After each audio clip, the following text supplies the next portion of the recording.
Hey, everybody, welcome back to another episode of Dentistry Unmasked. I'm David Rice, and here, as always, with Hey everybody, Pam Maragliano-Muniz. I'm so excited for this week's episode because, David, how many times have you been maybe with a patient or within earshot of somebody on your team and you hear them explaining something, whether it's in front of a patient or over the phone, and you literally cringe and you're like, oh my gosh, I can't believe they're saying that. Or when we talked about this at our huddle, what I said and how it went into practice are like two totally different things. And I don't know about you. When I'm in front of a patient, we can't really correct our team in that moment.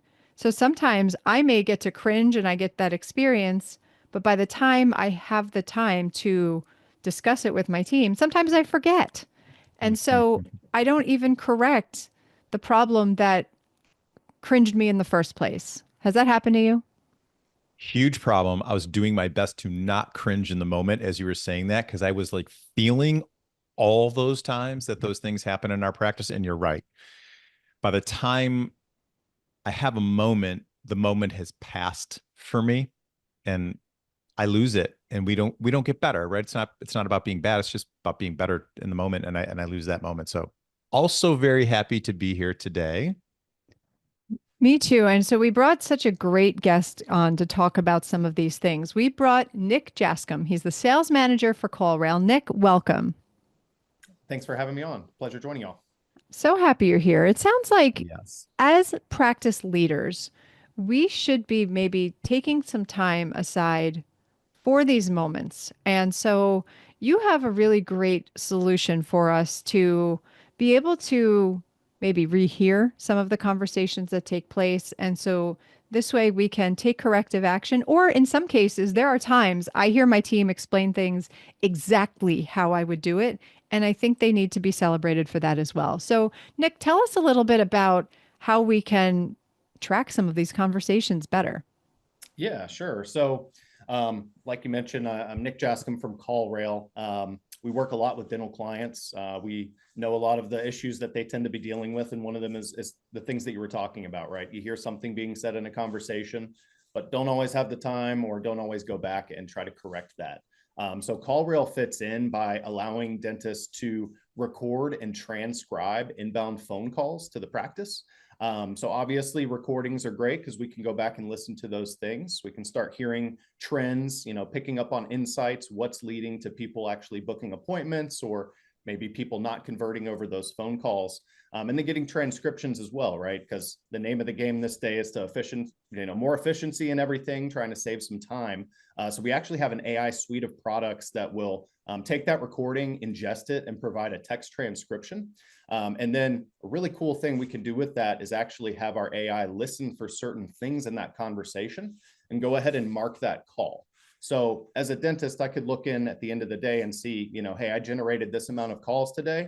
Here are the ones that led to appointments. Maybe these are the ones where they're asking about specific services, or here are some training opportunities for our team, based on things that are said there.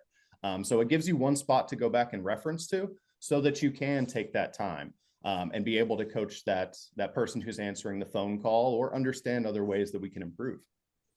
I love that. And, Pam, you and I have had this conversation in the past of sometimes you find that superstar on your team and they say all the right things, or, it's a hygiene room where everybody says yes. And what a cool opportunity for us to be able to like go back to moments in time from calls and say, when these things are happening, we're winning. How do we make sure we're having those conversations that way so we can win more? And these things, are unplugged or it gets said this way, like we're not winning as much. I love the ability to go back and just course correct and give everybody best practices without, making it awkward or personal. I also think this is important. One thing that's coming to my mind is many of us pursue marketing efforts Mm. and we get really mad if, and I mean, we want instant gratification, right? Like if I'm going to put like $1 to something, like I want $2 back and I want it like right now. And so I think it's interesting that we can be investing a significant amount of money in any sort of marketing, but if when the baton is passed, meaning a new patient calls your practice or reaches out to your practice in some way, yet you need your patient to show up. You need that patient to convert as a patient. And our expensive, I mean, sometimes expensive marketing efforts could be getting killed by the messages that our team is sharing. So, Nick, I have to ask, have you had some doozies that you've listened to? Would you share some of the things that you've heard? Yeah, I'd say one of the biggest things that I tended to hear that I didn't really think about until I got into this role was the amount of times that somebody would call to cancel or reschedule an appointment, and the person on the phone just like, okay, and just lets them go, not necessarily pushing to try to actually get that next appointment booked. I mean, at that point, we're leaving money on the table, and I'm sure as a practice owner, that's not what you would want to hear in a conversation. So that's probably the biggest thing that jumped out at me. It's so funny you say that. Pam, do you have any tricks for that? Like, what do you do in your practice? Because we can teach AI some best practices too, I'm betting. Well, I think that number one, you got to get them scheduled. I feel like sometimes people call and they're like, well, how much is a crown? And you're like, well, you may not even need a crown. There might be other solutions. And so we try to, get them to come in instead of just being like, oh, a crown's X amount of dollars. Okay, cool. Let's hang up and see what happens when they call the next person. I think you have to develop a relationship starting that first phone call. And I think that that person who answers the phone has such a unique opportunity to grab that patient in a way that another practice might not have. So if they are calling to just shop or they're just calling for something simple, I think getting, digging a little bit deeper and having an actual conversation with them is going to be more meaningful to get them to not only schedule, but to also show up for that appointment. 100%. 100%. I think sometimes too often we assume somebody asks about insurance or they ask about a price or whatever they do because we believe they're shopping, but a lot of times I think they just don't know what to ask. So they have to ask something. So to your point, for us to be able to guide the conversation in a more positive space, to have somebody come in, we've got a real opportunity to talk to them and get to know them is the win. And yeah, dentists are spending, tens of thousands of dollars a year to make that phone ring. We should be pretty good at answering it. So I have a question. How does AI work in this process? So yes, AI, I could understand how it can transcribe a conversation, but how does it take it to the next level? Yeah. So something called automation rules, that's what we refer to it as. It's basically a logic statement. So you can set up CallRail to say, hey, if we hear these things either being said or not said in the conversation, whether that's somebody at the practice saying them, the potential patient, or anybody in that conversation, then we can go ahead and apply a tag. So how you would really be using that is, an appointment, right? We've talked about that quite a few times. So hey, maybe we listen for your team saying a day of the week, and we don't hear the potential patient saying cancel or reschedule. And then we can mark that call as an appointment. Then we can look at a report to see how many calls led to appointments versus how many calls that didn't. Drill in a little bit further, who answered that phone call? How did that conversation go? To your point earlier, Amy, if more people are getting, appointments than others, then let's see, what they're doing differently, right? So the AI kind of classifies the call to make it easier to understand where you need to go to put the pieces together and help drive more efficiencies there. That's and very there's also cool. things included like a sentiment of the caller. So we know overall, were they satisfied? Were they potentially happy, unhappy, things like that. There's also some highlights that are things that you aren't telling us to listen for, but they're either coming up most often on phone calls or they're coming up often enough that we're presenting those to you, right? So maybe those are FAQs that we can add onto the website so people can better understand what to ask. Maybe those are, issues in a booking system, for example. Or you just hear that, hey, this one person is doing great on the phones and you want to give them some more credit, right? So that's kind of how the AI works is we tell it what to listen for and how to apply a specific classified tag to it so that within CallRail, we know exactly what was happening on these calls and we can start getting to what's most important. That's excellent. That's excellent. So I have a question, and I'm sure you have the perfect answer for it, but we're talking about patient communication and we're talking about healthcare and wellness. So from a HIPAA standpoint, are we covered? Great question. So we do offer fully HIPAA supportive plans. They allow dentists and other healthcare providers to track calls, record calls, and transcribe calls while staying in line with those regulations. So we're storing data separately to make sure it's fully encrypted end to end, some additional things like that. But yes, you can do all this while staying completely HIPAA compliant or HIPAA supportive without having to worry about any of those risks. Awesome. And even things like PHI can be redacted automatically. Sorry about that. No, that's fantastic. I have to ask because I feel like there's dentists that are so detail oriented, will literally listen to every single conversation that comes in. And then there's some that are like, I just kind of want like a high level on how people are doing. Is there is there a report that you can get generated that you can kind of get an idea of what's working? Do you suggest that, say, if you have a marketing effort, you have like a certain phone number that gets like sent to your number? Like, how do we really track to see how things are working, and how do we kind of really interpret that data without going individual by individual? Yeah, great question. So we've talked about, what happens when the phone call comes in, right? But we haven't talked about tracking the phone call to that point. And when we say call tracking, we're referring to being able to provide credit to the marketing channel or the marketing campaign that actually drove that lead. The way that we do that is by creating unique phone numbers that forward callers to the practice. So if somebody dials it, it's the same process. The person answering the phone, nothing changes.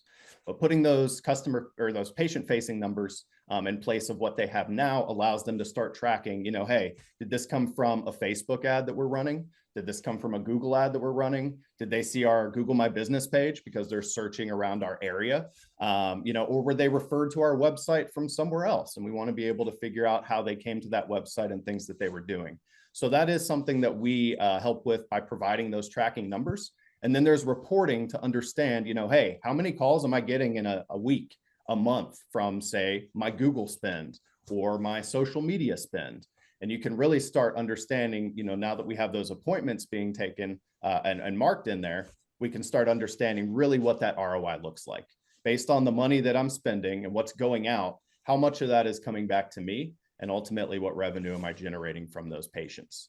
So that's putting all that together is what really gives the most value out of something like CallRail. And that's a common thing that we come across, again, is dentists spend a lot of money. They don't always know what's working. Oftentimes they may be spending money in something that's just not producing any returns, but they don't have any tracking to understand that.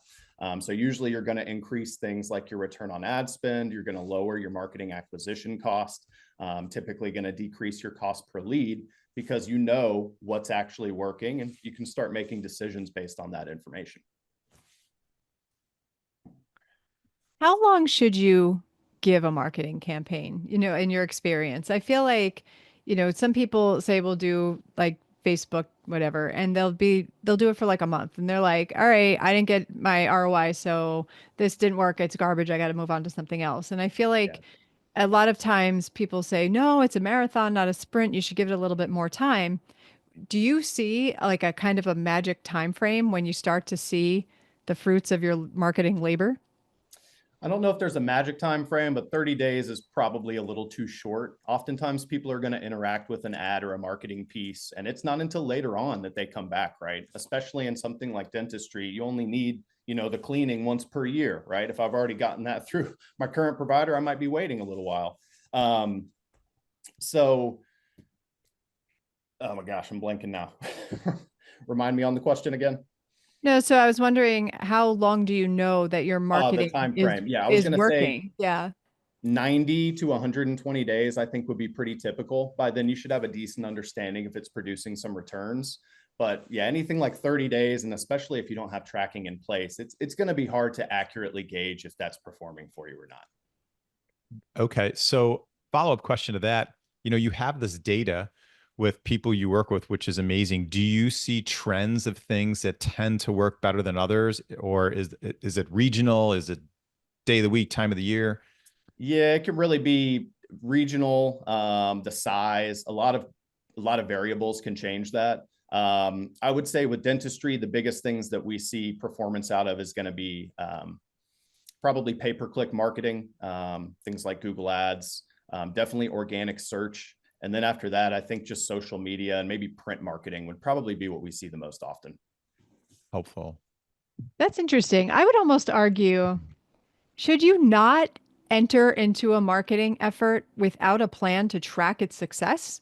I feel like a lot of us are just like, "Ah, I'll try that. Okay, yeah, I'll, buy an, for example, like you can get in a like a local magazine, be like one of the top dentists, then you can buy an ad for that, which is usually not cheap. So you sort of like, all right, I'll do that. But like we really shouldn't just wing it when it comes to our marketing efforts. So I feel like having a plan in place for tracking should be kind of before you actually even endeavor on the marketing effort. Yeah, that's really the best way to think about it, right? Running marketing is something that people tend to do because they want to explore new avenues, right? But if you don't have anything to track it, it's kind of like if you're trying to lose weight, there's no mirrors around and you don't have a scale, right? Like, yeah, you can kind of see if we're making some changes, but if you really want to get into that, tweak it and make it as most effective as possible, like you have to be tracking that in some way. So yeah, I personally, if I owned a practice, I wouldn't be running anything without tracking in place. I'd have a number or numbers set up for those campaigns before I run them. Because if I'm spending money on it, I want to know exactly how it's coming back to me. And the great thing about this tracking is oftentimes it's a significant amount less than you're spending on the marketing to be able to understand the performance. So it tends to pay for itself pretty quickly. About on the integration side, how does this work with existing softwares we have in practices? What kind of things are helpful? Yeah.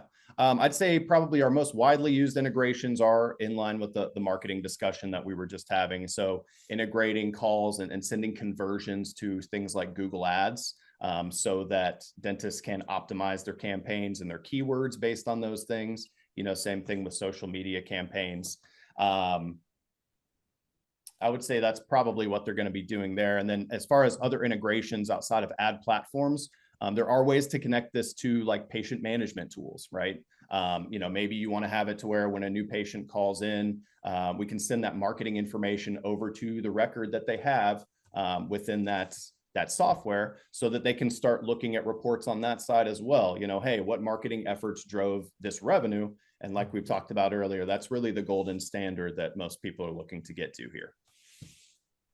So tell us a little bit about CallRail specifically. Is this something that we call you up, we get a demo, and then maybe we download software? Is like how did like I just walk me through exactly what this would look like. Of course. So CallRail is an online dashboard, right? So it's something you pull up on your computer, and it allows you to look at all this data that we've been talking about, create numbers, set up that AI. If CallRail is something that anyone is interested in, especially in the dental space, I think the best first step is to schedule a demonstration with our team. So it's obviously no cost. And then it's about 30 minutes where we can get a better understanding of what they're doing now, any marketing efforts that they may be running, any challenges that they're dealing with. So we'll kind of walk through what that would look like and potential pricing. And if somebody wanted to move forward from there, we offer a 2-week free trial period. So you can actually get in here, set up numbers, put them on your marketing and test out what this would look like, how those recordings come through, what those transcripts look like without really having to pay us anything. And then of course, if that's something that makes sense, we would talk about pricing and potential next steps from there. But really scheduling the demo is going to be the best first step. You can do that from callrail.com. There's a big button at the top of the screen there. And then from there, we'll be able to help them out and potentially get them into that trial if they see fit.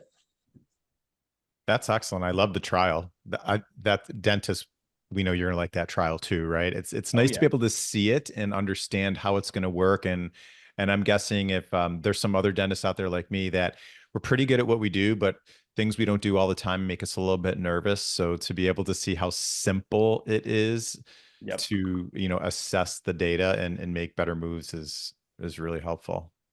Yeah, the trials, I mean, proof is in the pudding, right? So if you can see it, you're probably going to be more likely to trust with that. So that makes sense. And that's really why we offer it there. Who's your client? I have an associate, well, 1.5 associates, and but I'm pretty much a solo office. So one location, one practice, and then we all know people who own 30, 40 practices. So, who benefits from a software like this? I'd really say any size. There's there's nobody who's going to be disadvantaged from this. I think we have very scalable pricing. The product is very scalable. So I've worked with the single dentist up to somebody with, I think, 45 locations a few months ago. So I think anybody can benefit. And even being on the smaller scale, we offer very competitive pricing. So I don't want anybody to think it's going to cost a ton of money. Again, it's usually a good bit less than what you're spending as far as the percentage there. But yeah. That's really interesting. Now I have to ask, um, do you implement this and you don't really tell your team, or you bring your team in and you're like, hey, I'm going to start recording these conversations, so that we can better train you? Do we get, just like when we call, whomever, any big box company, they say this call is being monitored for training purposes. Like, is Right. this something that people know is happening? And I have to know, and I think we all need help. How do we start that conversation when corrective action is needed? Sure. So number one, it was how do you tell people? So whenever you create a phone number with CallRail, we can play a greeting to the caller so that they know that they're being recorded, if you need to, based on, recording. As far as the employees themselves, I would say most oftentimes they're going to tell the employees that they're going to be recorded. And my thought there is like, it's going to be in place. There's no need to keep it a secret. And hopefully if people know about it, they're going to already change any behaviors that may be lacking, right? So we can tell the caller. And then as far as the internal employees, most oftentimes the practice manager or practice owner would just go in and let them know, hey, we're going to start tracking calls for marketing. We're also going to record them so we know, when people are converting, not necessarily telling them all of the training purposes and things. But at least letting them know is pretty common practice. I like As that. far as sorry. Oh, no, go ahead. As far as how you would have the conversation, if there was some corrected action, I think really being able to download the recording or copy and paste the transcript somewhere else, and then maybe in a one-on-one meeting or in an email, just saying, hey, we've got this recording in place. Wanted to review this call with you. Heard a couple of things that I was just unsure of. Wanted to see if you could walk me through this. Why did we say X, Y, and Z? Or why were we responding in this way versus this way? I don't think it needs to be like a scary thing. It's just, hey, we all work here. We want to make sure that we're improving. So let's have a conversation. Yeah, I like that. And I think this is a wonderful time of the year for change. And, it's for us to say like, hey, we've been pretty darn good up until today. And obviously we want to be the best we can be moving forward in this next year. So one of the ways we're going to do that is see what's working really well. And we can all learn from what's working well. And then we can start tweaking things that aren't performing quite as well. I like that. It's good. And it's good for it not to be scary. It doesn't need to be a scary thing. No, I actually tell my team, look, anytime I offer you criticism, and I said, it's never because I'm in a bad mood. It's never because I just feel like picking on you. It's not because I don't like you. It's that my goal is for us to provide the best care that we can for our team. And so if I see something that needs to be different, in no way is it a personal attack. It's just that, you see the vision, you see the mission on the wall. Every action in this practice has to be reflective of those words on the wall. And so if there's ever a time when I offer any sort of criticism, just know it's never in a negative spirit. It's only to make what's already good better. And so I always try to bring that up every once in a while so they know that I'm not there to nitpick everything. And a rising tide lifts all ships, right? So if the practice is doing better, that's probably going to roll down, and employees are going to be doing better as well. So it's again, all just trying to improve. I love that. And I love the software. I think it's really helpful. We fly blind far too often as dentists, and it's gambling, really. We throw money out there and see what's going to stick. So it makes far more sense to me to be able to track everything we're doing and make sure that we're investing money as wisely as we can, and unplug when we need to and plug in more where we have the opportunity. Yeah, I'm not sure where 30 minutes goes, by the way. Oh my gosh, I know. It's like crazy. It goes by so fast. I wish like workouts and things that are not pleasant go by this The quickly. bad stuff. Yeah. Exactly. So Nick, tell us, I mean, where can people learn more? And where can people find you, follow you, et cetera, ask you questions? Yeah, so callrail.com. That would be the easiest way to schedule a demo. I can also provide my email address if anybody wants to reach out to me directly. So it is NICK _JASCOMB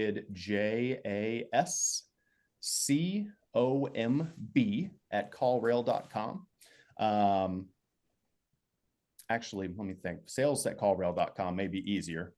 Then I'm not being a roadblock. So let's just sales@callrail.com.